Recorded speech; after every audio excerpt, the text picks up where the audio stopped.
میرے رسول پاک علیہ السلام کا دروازہ سب سے بڑا دروازہ ہے، حضور کا دروازہ سب سے بڑا دروازہ ہے، لیکن میرے دوستو یاد رکھنا، نبی پاک علیہ السلام نے بھی لوگوں کو جب رستہ دکھایا ہے تو رب کریم کا رستہ دکھایا ہے، اللہ کا رستہ دکھایا، اللہ کریم کا رستہ دکھایا، لوگوں رب کی طرف توجہ کرائی۔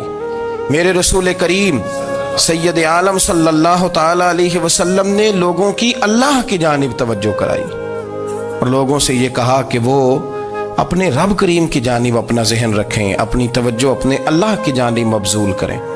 میری بات کو اچھے طریقے سے سمجھیے گا، علم اللہ تبارک و تعالی عطا کرتا ہے تو اسے اللہ کی عطا ہی سمجھنا چاہیے۔ کچھ لوگوں کے پاس علم ہوتا ہے پر علم نافع نہیں ہوتا، وہ ٹامک ٹونجا مارتے رہتے ہیں ساری زندگی۔ علم کو اللہ کی عطا سمجھیں، اپنی عقل پر اپنے شعور پر زیادہ بھروسہ نہ سمجھیں، نظر اللہ پہ رکھیں۔ حضرت مولا علی شیر خدا کرم اللہ تعالی وجہہ الکریم سے کسی نے پوچھا تھا بڑا عالم کون ہوتا ہے؟ ہمارے ہاں تو اب وہ والے عالم پائے جاتے ہیں نا، اللہ ماشاءاللہ، جو ممبر پہ بیٹھتے ہیں تو دعوے ہی دعوے ہیں، ممبر پہ بیٹھتے ہیں تو دعوے ہی دعوے ہیں، اس طرح کے عالم ہمارے ہاں پائے جاتے ہیں۔ وہ ہر بات میں دعویٰ کرتے ہیں، میں یہ کر دوں گا، میں وہ کر دوں گا۔ یہ مزاج علماء کا نہیں۔ حضرت علی المرتضیٰ سے کسی نے پوچھا بڑا عالم کون ہوتا ہے؟ فرمایا بڑا عالم وہ ہوتا ہے کہ جسے مسئلے کا پتہ نہ ہو تو وہ کہہ دے مجھے نہیں پتا، میں پتہ کر کے بتاؤں گا، غلط بات بیان نہ کرے۔ امام مالک سے کسی نے کوئی مسئلہ پوچھا تو آپ فرمانے لگے مجھے اس سوال کا جواب نہیں آتا، ہمارے بزرگ سمجھاتے کیا ہے؟ وہ کہنے لگا آپ اتنے بڑے امام ہیں تو اس سوال کا جواب نہیں آتا۔ آپ فرمانے لگے اگر مجھے ہر سوال کا جواب آتا پھر تو میں خدا ہوتا، مجھے ہر سوال کا جواب نہیں آتا، مجھے تو اتنا آتا ہے جتنا میرے رب نے مجھے عطا کر دیا ہے۔ اپنی نظر اللہ پہ رکھیں، نکل آئیں اس معمے سے باہر کہ میں کوئی بلا ہوں، مجھے بڑا پتہ ہے، میرے پاس 6 ڈگریاں ہیں، مجھے 10 جگہ پہ تدریس کا شغف حاصل ہے، اس سے نکلیں باہر۔ قرآن مجید دیکھیے گا، اللہ تعالیٰ نے ارادہ قدرت فرمایا کہ میں حضرت آدم کو بناؤں گا، پھر بنانے کے بعد فرمایا فرشتوں سجدہ کرو آدم کو، سب نے سجدہ کیا الا ابلیس ابا واستکبر وکان من الکافرین، سب نے سجدہ کیا سوائے ابلیس کے، اس نے انکار بھی کیا، تکبر بھی کیا اور کافروں میں سے ہو گیا۔ تو یہ جب اللہ تعالیٰ نے سجدہ کرایا تو کیسے کرایا؟ اللہ تبارک و تعالیٰ نے نا حضرت آدم کو علم سکھایا خود، وعلم آدم الاسماء کلہا، خود اللہ فرماتے ہیں کہ میں نے جناب آدم علیہ السلام کو تمام اشیاء کے نام سکھائے، سب اشیاء کے نام سکھائے۔ تو وہ چیزیں پھر میں نے نا، اللہ فرماتے ہیں میں نے فرشتوں پہ پیش کی، میں نے کہا کہ بتاؤ ان کے نام کیا ہے، تو فرشتوں نے جو جواب دیا وہ سمجھنے والا ہے۔ اللہ نے چونکہ خود علم سکھایا تھا حضرت آدم کو، جناب آدم سکھایا تھا، لیکن فرشتوں کو نہیں سکھایا تھا۔ تو اللہ کریم نے فرمایا فرشتوں اب یہ بتاؤ ان چیزوں کے نام کیا ہیں؟ تو فرشتے کیا کہتے ہیں؟ فرشتے عرض کرتے ہیں قالوا سبحانک لا علم لنا۔ آپ کبھی یقین کریں اس چیز کی لذت لیں تو مزہ آ جائے۔ کہا قالوا سبحانک، کہنے لگے تو پاک ہے، قالوا سبحانک، کہنے لگے تو بھئی آدم علیہ السلام کو نام سکھا لیے، پھر فرشتوں کے سامنے وہ چیزیں پیش کر کے کہا ان چیزوں کے نام بتاؤ، تو فرشتے کیا کہتے ہیں؟ کہتے ہیں قالوا سبحانک، تو پاک ہے، لا علم لنا، ہمارے پاس کوئی علم نہیں، الا ما علمتنا، ہمیں تو اتنا پتہ ہے جتنا تو نے ہمیں سکھا دیا، ہمیں تو اتنا پتہ ہے جتنا تو نے ہمیں، لا علم لنا، ہمارے پاس کوئی علم نہیں ہے، اتنا ہی پتہ ہے جتنا تو نے ہمیں سکھا دیا ہے، اس سے زیادہ ہمارے پاس علم۔ اور یہ کیوں تو نے ہمیں جتنا سکھایا اتنا پتہ ہے؟ فرشتے یہ نہیں کہتے یا اللہ تو زیادہ سکھا، آدم کو دیا تو ہمیں بھی دے، یہ نہیں فرمایا، فرمایا انکا انت العلیم الحکیم، اے اللہ تو علم والا بھی ہے اور حکمت والا بھی ہے، تجھے پتہ ہے کس کو کتنا دینا ہے، جتنا تو نے مناسب سمجھا جناب آدم کو دیا، اور جتنا تو نے بہتر سمجھا وہ تو نے ہمیں عطا فرمایا۔ تو اگر آپ کے پاس علم ہے، کہیں نالج ہے، اس کو اللہ کی عطا سمجھے۔ ہمارے ہاں بہت سارے لوگ بن کے بیٹھ جاتے ہیں، میں اکثر کہتا ہوں کہ پھر وہ دعوے کرتے ہیں میرے علاقے والے جاہل ہیں، میرے شہر والے جاہل ہیں، میرے خاندان والے پڑھے نہیں، یہ آپ کا دعویٰ ہے، یہ آپ کو خراب کر دے گا۔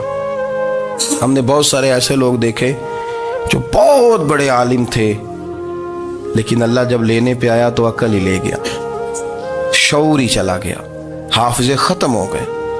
آپ دیکھتے ہیں بڑھاپے میں کچھ لوگ ایسے ہوتے ہیں کہ جن کو یہ بھی یاد نہیں رہتا کہ میرا نام کیا ہے، میں کہاں ہوں، مجھے کدھر جانا ہے۔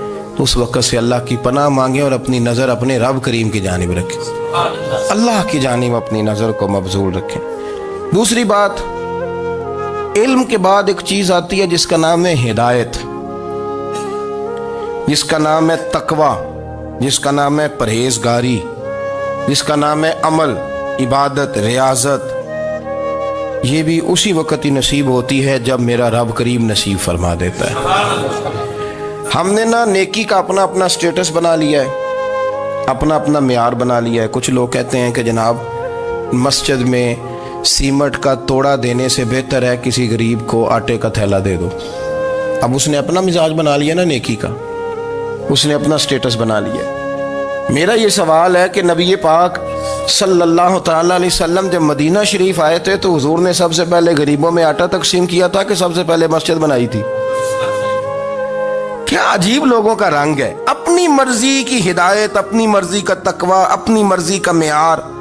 مسجد کوئی بڑا چھوٹا خطیب بھی میری طرح کا ہو نا، تو وہ مسجد میں بیٹھ کے جب نبی پاک کی بات کرتا ہے تو کہتا ہے میرے رسول پاک غریبوں کا سہارا بن کے آئے۔ وہ غریبوں کی بات کرتا ہے، مسکینوں کی، لاچاروں کی، کمزوروں کی بات۔ تو مسجد ہی تو وہ ادارہ ہے جہاں سے غریبوں کی بات ہو رہی۔ تو اب لوگوں نے غریب کو اور مسجد کو لڑانا شروع کر دیا، اس کو لڑاؤ کہ مسجد میں پیسے دینے سے بہتر ہے آپ غریب کو آٹے کا تھیلا دے دیں۔ آپ یہ کیوں نہیں کہتے کہ مسجد میں بھی آپ توڑا دیں ایک سیمٹ کا اور ساتھ غریب کو بھی خدمت کریں؟ یہ کیوں نہیں تقویٰ؟ اپنی اپنی مرضی کا مزاج، اپنی اپنی۔ کچھ لوگ کہتے ہیں چھوڑو جی، ساری زندگی انسان نماز پڑھتا رہے اور پھر گالیاں بھی دیتا رہے، بندہ داڑھی بھی رکھ لے اور جھوٹ بولنا بھی نہ چھوڑے۔ تو یہ آپ نے اپنے پاس سے تقوی کا معیار بنایا۔ گالی دینے کا گناہ ہے اور داڑھی رکھنے کا ثواب ہے۔ تو اگر آپ داڑھی رکھے ہوئے ہیں اور آپ کوئی غلطی کر رہے ہیں تو اس سے آپ کی داڑھی کا ثواب ختم، اللہ کرے آپ کو سمجھ آئے میری بات۔ آپ کوئی غلطی کر رہے ہیں، داڑھی کا ثواب اس سے ختم، وہ اپنی جگہ پہ قائم ہے چیز۔ اپنی مرضی کا کیوں تقوی کا معیار بناتے ہیں؟ تقوی کا مزاج اپنی مرضی کا نہ بناؤ۔ اللہ کی بارگاہ سے دعا مانگو کہ یا اللہ ہمیں ہدایت کا نور عطا فرما، اللہ تو ہمیں رستہ دکھا، تو بتا کہ ہدایت کیا ہے۔ تو رب فرماتا ہے اللہ ولی الذین آمنوا، اللہ مومنوں کا مددگار ہے، یخرجہم من الظلمات الی النور، وہ انہیں اندھیروں سے نکالتا ہے اور نور کی طرف روشنی عطا فرماتا ہے۔ اندھیروں سے نور کی طرف اللہ لاتا ہے۔ اللہ ولی، اللہ مومنوں کا ولی ہے، وہ انہیں اندھیروں سے نور کی طرف نکالتا ہے۔ ہدایت ہمیشہ اللہ کی طرف سے سمجھے۔ جب وہ نماز کی توفیق دیتا ہے تو اپنے فضل سے دیتا ہے، جب وہ ذکر کی توفیق دیتا ہے تو اپنے فضل سے۔ ہم سمجھتے ہو جی فلانا نہیں پڑھ رہا بڑا بیوقوف ہے، فلانا نہیں پڑھ رہا، تو تم کیا اپنی عقل کے زور پہ پڑھ رہا ہے؟ میں جی اللہ کے فضل سے 2 سپارے پڑھتا ہوں، تو کس پہ احسان کرتے تو 2 سپارے پڑھ کے رویا کر کہ اگر مالک تو بڑا قریب نہیں۔ بڑے لوگ ہیں جن کو پورا قرآن حفظ ہے پر انہیں پڑھنے کی توفیق نہیں، تو انہیں فضل کیا اور مجھے توفیق دے دی ہے پڑھنے۔ رویا کر، پڑھ کے رویا کر، راتی ساری کر کر زاری، وہ نیند اکھاں تھی توندے تے فجرے اوہی گناہگار کہاون سب تو نیوے ہوندے۔ مہربانی کریں، ڈریں، نیکی کریں تو پھر ڈریں، پھر احساس پیدا کریں، پھر اپنے اندر وہ کمزوری لائیں کہ توبہ توبہ مجھے تو پتہ ہی نہیں، تو جانتا ہی نہیں۔ حضرت سیدنا امام اعظم ابو حنیفہ رحمۃ اللہ تعالی علیہ کے ساتھ ایک شخص کہتا میں نے نماز پڑھی، تو عشاء کی نماز تھی۔ یہ جو لوگ بڑے ہوتے ہیں نا، جن کے پیار کرنے والے بڑے ہوتے ہیں، ان کے گرد خوف بھی بڑا ہی ہوتا ہے، انہیں بڑا ڈر لگتا ہے، بڑی بعض اوقات آزمائش ہوتی ہے ان کی۔ عشاء کی نماز کہتے پڑھی تو امام صاحب نے نا عشاء کی نماز میں تلاوت کی آیتیں فَمَن يَعْمَلْ مِثْقَالَ ذَرَّةٍ خَيْرًا يَرَهُ وَمَن يَعْمَلْ مِثْقَالَ ذَرَّةٍ شَرًّا يَرَهُ، فرمایا جو ذرہ برابر خیر کرے گا وہ بھی قیامت میں دیکھے گا، اور جو ذرہ برابر شر کرے گا وہ بھی قیامت میں اس شر کو دیکھے گا اس کے سامنے آئے گا.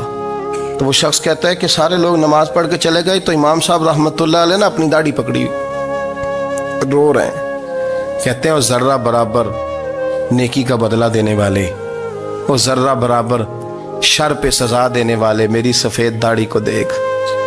مالک میرے ذرے ذرے سامنے نہ لانا، لوگ تو میری بڑی قدر کرتے ہیں دنیا، میں تو بڑا پہچانا جاتا ہوں، لوگ تو میری راہوں میں پھول لیے کھڑے ہوتے ہیں، مجھے بڑا نوازتے ہیں. قیامت میں رسوا نہ کر دینا، میرے لیے مشکل ہو جائے گی. وہ کہتے ہیں میں نے امام صاحب کا درد دیکھا، مجھے کوئی کام تھا تو میں چلا گیا. میں نے کہا کہ وہ اس وقت اللہ کے حضور حاضر ہیں تو میں دوبارہ آؤں گا. کہتے ہیں میں تہجد کا وقت آیا تو امام صاحب وہیں بیٹھے تھے اور ان کی داڑھی آنسوؤں سے بھری ہوئی تھی اور زور سے داڑھی پکڑی ہوئی. کہنے لگے مالک رسوا نہ کر دینا، قیامت میں رسوا نہ کر دینا. یار جو ہدایت یافتہ لوگ تھے وہ تو ڈرے ہوئے تھے، وہ تو سہمے ہوئے تھے، وہ تو کہتے تھے یہ اس کا فضل نہیں، اس نے بلا لیا، یہ اس کا کرم نہیں.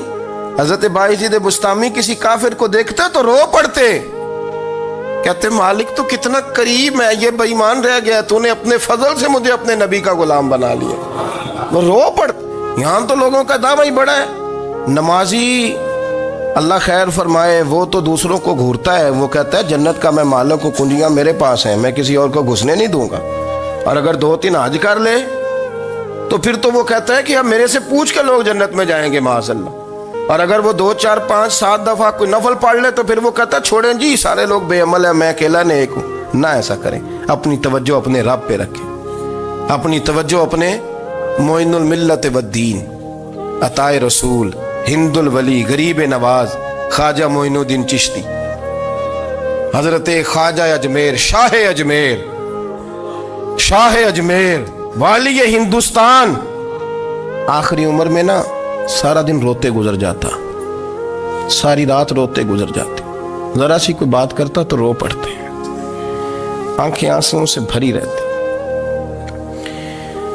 کئی دفعہ اپنے بھی پریشان ہو جاتے ہیں نا کہ یار تو ایک بات کی جان ہی نہیں چھوڑ رہا. تو خواجہ قطب الدین صاحب بختیار کاکی سے لوگوں نے کہا کہ آپ مرشد سے بات کریں، اتنا بھی تو نہیں نہ رونا چاہیے، ہر وقت اس کے آنسو کی کریے. عاشق دا کام ہی رونا تونا تے بنا رویوں نہیں منظوری. یہ عاشق سدا ہی روندا رہندا ہے، پاویں وصل ہوئے تے پاویں دوری. ہر وقت رونے کا کیا مطلب ہے؟ تو خواجہ قطب صاحب کہتے ہیں میں قریب گیا تو میں نے پیر دبائے، میں نے کہا سونیا لوگ تو کچھ بھی نہیں کرتے، تو نے تو کمال کر دیا. 90 لاکھ آدمی مسلمان کر دیا، دنیا کچھ نہیں کرتی. تو نے 50 سال ساری رات مصلے پہ بیٹھ کے رب راضی کیا. تو شہزادہ تھا، حضور کی اولاد تھا، لیکن معین الدین تیرا ایک پلاٹ بھی نہیں. تو نے طالب علم پالے، انہیں غریبوں کو دیا، انہیں نوازا، کوئی شے نہیں تیرے پاس، ہر چیز تو نے. ساری رات روتے ہو، سارا دن روتے ہو. تو خواجہ قطب الدین صاحب کہتے ہیں میں نے جب عرض کیا تو خواجہ صاحب مجھے گلے لگا لیا، چیخ مار کے روئے. کہنے لگے قطب الدین پتر داڑھی سفید ہو گئی، جانے کا وقت آ گیا. جو تو نے نیکیاں گنوائی ہیں وہ ہیں صحیح میرے پاس، پر یار کی بارگاہ میں پیش کرنے کے قابل ایک بھی نہیں. تو بارگاہ تو دیکھ کتنی بڑی ہے، رسول کریم کی بارگاہ میں پیش کرنے کے قابل ان میں سے ایک بھی نہیں. تو آستانہ دیکھ کتنا بڑا ہے، کیا پیش کروں گا، کیا عرض کروں گا حضور کی بارگاہ میں، کس طرح. وہ یار جو بڑے تھے وہ تو ڈرے ہوئے تھے، سہمے ہوئے تھے، وہ تو بڑی آزمائش میں تھے. لیکن میرا اور آپ کا رٹا 2 نمازیں پڑھ کے 6 نمازوں کا دعویٰ کرنا اور لمبی چوڑی کہانیاں بنانا اور اپنے منہ سے اپنی تعریفیں کرنا، اس سے تھوڑا باہر آئیں. رزق بھی میرا اللہ ہی دیتا ہے، علم بھی اللہ دیتا ہے، رزق بھی. بڑے بڑے فقیروں کو مالدار ہوتے دیکھا، بڑے بڑے مالداروں کو فقیر ہوتے دیکھا. بڑے بڑے، میرے ایک بڑا سخی قسم کا سجن ہے، بڑا پیارا ہے، میں اسے سخی مانتا ہوں. میں نے اپنی پریشانیوں کے دنوں میں بھی اس شخص کو سخی دیکھا. ایک دن رات کو مجھے ٹیلی فون کر کے کہنے لگا کدھر ہو؟ میں نے کہا میں گھر ہوں. نہیں اکثر سفر میں ہوتے ہو نا؟ میں نے کہا طبیعت کیسی ہے؟ ٹھیک ہے، بس حال چال پوچھنا تھا. میں نے سمجھائی، میں نے کہا یار یہ کوئی مسئلہ ہے، ورنہ رات کے 2 بجے کوئی حال پوچھنے کو فون تو نہیں نہ کرتا، کوئی مطلب ایسا تو مسئلہ نہیں نا. تو میں نے بیک کال کی, میں نے کہا یار میری بات سن, مسئلہ کیا؟ کہ نہیں کچھ نہیں دل کر رہا تھا. میں نے کہا میری گل سن, رہے ہیں اسی 4-5 سال کٹھے, میں تین جاننا, اصل بات کر. کہنے لگا مکان بھی بڑا ہے, سارا کچھ ٹھیک ہے, پر وہ بڑا ہی بے نیاز ہے. کچھ حالات اس قسم کے آ گئے ہیں کہ لوگوں کو بتاؤں بھی تو لوگ ماننے کو تیار نہیں. زیادہ نہیں, مجھے نا تھوڑے سے پیسوں کی ضرورت ہے, کوئی 15-20 ہزار اگر مل جائیں میری ضرورت. آپ یقین کریں میں روتا رہا ساری رات. میں نے کہا مہربانہ تیرا کس طرح کریں گے, اس سے لے کے زمانہ استعمال کرتا تھا, پر بے پرواہی ویخ نہ سجڑ دی, جتھے کسے دی پیش نہ جاوے انہیں تاجہ والے در در رولے تے منگتے ہیں تخت بٹھاوے. سجنا کسے نو کارا مل دئی, کوئی کعبے خالی آوے. واللہ خیر الرازقین, وقت تو دائیں بائیں نہ جا, رزق تو تجھے میں دوں گا, میں ہوں بہتر رزق دینے والا. بڑے بڑے بادشاہ, بڑے بڑے شہنشاہ, بڑے بڑے لوگ, ہاتھوں میں کاسے, فقیریاں. ام ربیعہ کہا کرتی تھیں, بڑی نیک اور صالح خاتون تھیں. وہ کہتی ہیں کہ میں نا بڑے امیر آدمی کی بیوی تھی, اپنے شوہر کے ساتھ چھت پہ بیٹھی تھی تو نیچے فقیر مانگنے والا آیا. اس نے بڑے درد سے صدا کی تو میں نے اپنے شوہر سے کہا کچھ دے دیں. کہا دفع کر, ان لوگوں نے دھندا بنایا ہوا ہے. کہتی میں میکے سے بھی بڑا مال لے کے آئی تھی, میرے ماں باپ بڑے امیر تھے, تو میں نے نا چوری اپنے خامہ سے نظر بچا کے باتھ روم جانے کے بہانے گئی اور نیچے جا کے 5 دینار میں نے اس فقیر کی ہتھیلی پہ رکھے. کہتے اس نے 5 دینار دیکھے, پھر میری طرف دیکھا تو میں نے اس کی آنکھوں میں آنسو چمکتے دیکھے. کہنے لگے بی بی رب تیرا بھلا کرے, میں 3 دنوں کا بھوکا ہوں. کہ وہ چلا گیا. میں گھر آ گئی, جب باہر آئی تو میرا شوہر کہنے لگا تو اتنی اب اتنی تو تیز ہو گئی ہے اور تو اتنی خود مختار ہو گئی ہے, میرے بغیر پوچھے مال خرچ کرے گی, جا تجھے 3 طلاقیں. کہتی میں بالدار اور وزادار باپ کی بیٹی تھی, طلاق لے کے گھر آئی تو میرا باپ ٹوٹ گیا, چارپائی پہ چلا گیا. اوہو یہ کیا بن گیا. کہتی بڑی تکلیف رہی. 1-2 سال کے بعد میرے ابا نے میری شادی کر دی. اب جس شوہر کے پاس گئی وہ بڑا نیک تھا, پرہیزگار تھا, اللہ نے بہترین صلہ دیا. کہتی چھت پہ بیٹھی تھی, دروازے پہ فقیر آیا, میں نے شوہر سے کہا کچھ دے دوں.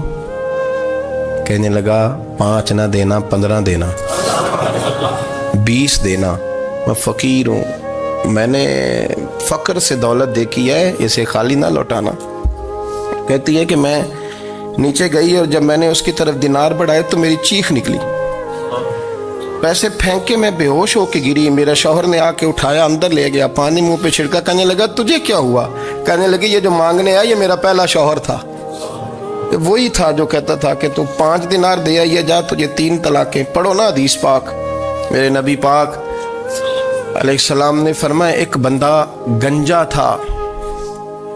گنجا کوئی ترتیب آگے پیچھے ہو جائے تو مفہوم کے لحاظ سے, لیکن میں مفہوم اس کا واضح کرتا ہوں. ایک گنجا تھا, کوئی شے نہیں تھی, سر پہ بال بھی نہیں تھے, رویا کرتا تھا. اللہ تعالیٰ نے فرشتے کو بھیجا, تجھے کیا چاہیے؟ تو کہنے لگا بال آ جائیں اور تھوڑا مال آ جائے. فرشتے نے ہاتھ پھیرا تو بال بھی آ گئے, تو بکریاں بھی آ گئیں, لائنیں لگ گئیں, مال ہی مال ہو گئے. دوسرے کے پاس گیا, وہ کوڑا تھا, اس کو جا کے کہا کیا چاہیے؟ کہنے لگا شفا ہو جائے اور کچھ اللہ تعالیٰ آسانی کر دے. شفا بھی ہو گئی, گائیں بھی دے دی, بھینسیں بھی دے دی, مال ہی مال ہو گئی. پھر ایک کے پاس گیا, وہ اندھا تھا, تجھے کیا چاہیے؟ اس نے کہا آنکھیں ملنے اور کچھ ساتھ اللہ مال دے دے. اونٹ ہی اونٹ ہو گئے. جب بڑا نواز دیا تو پھر مالک نے امتحان لینے کا ارادہ کیا. یاری تیری سونا ہے پر آزمائشاں بھی تیریاں اگ, آزمائشاں تیریاں, صحیح کہہ رہا ہوں, آزمائشاں تیریاں, یاری تیری سونا ہے پر آزمائشاں تیریاں. یہ سونا پرکھیا جامدائی, پہلو نال لگاں دے لگ. اللہ نے فرمایا آزمائش کرو. سب سے پہلے گنجے کے پاس آئے, اسے کہا اللہ کے رستے میں کچھ دیکھا نہیں لگا, میرے خرچے ہی بڑے, دیکھو تو صحیح کتنی مشکل میں وقت گزارتا ہوں, حال ہی کوئی نہیں. تو اس نے کہا میں نے تو سنا ہے تو گنجا اور بھوکا ننگا تھا. کہنے لگا میں تو جدی پشتی رئیس اعظم ہوں, تجھے کس پاگل نے کہا ہے بھاگ جا؟ اس نے کہا اچھا جیسے تو تھا ویسے ہی ہو جائے. کھیت کھلیان اجڑ گئے, پھر سے گنجا ہو گیا. حضور علیہ السلام فرمانے لگے, پھر وہ اس کے پاس گیا جو کوڑا تھا, اسے کہا کچھ دے. کہنے لگا خرچے ہی بڑے,